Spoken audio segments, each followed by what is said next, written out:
Great tactics aren't always about reinvention. Sometimes they're about recognizing what deserves to survive. Klopp's Liverpool was incredibly successful, so ripping apart his entire tactical underpinnings in order to declare it the Slot Era would have been nothing more than an exercise in ego from the Dutchman. In fact, it was excellent planning from the board in picking a manager that shares so many common threads with Jurgen Klopp. This meant that when Slot came into the club, it signaled it was a time for evolution rather than revolution.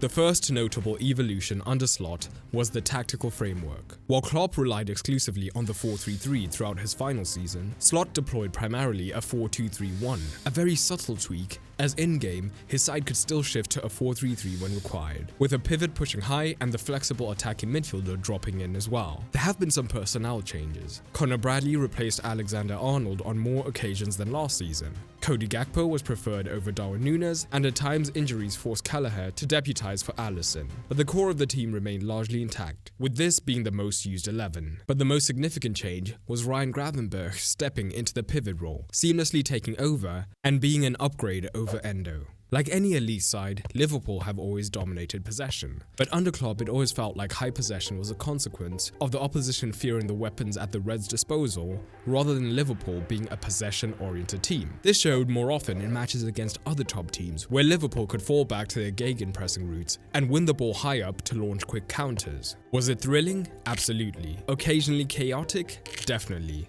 Hyper-effective? Most certainly. But Slot wondered if he could add a touch more control. The new man made the Reds much more intentionally possession-oriented, particularly when building up from the back. The goalkeeper became a key positional responsibility when facing high-pressing teams, being the functional third man that looked to create the overload in the first phase. But even in open play, the expectation to be slightly safer with the ball was still present within the 4-2-3-1. While Liverpool were still quite vertical, there was a greater emphasis on using the midfield to express that verticality through structured play through the lines. Under Klopp, the search for verticality could, at its best, lead to exhilarating football, with the ball rapidly moving from a harmless position to bearing down on goal in an instant. But at its worst, it could become frantic, with the Reds turning over possession needlessly and frequently. Again, Slot has not ripped out the roots of the team. Verticality is still incredibly important to the side, but rather than bypassing the midfield, the ball goes through the midfield, with the long passes per game for both Konate and Van Dijk falling. Though make no mistake,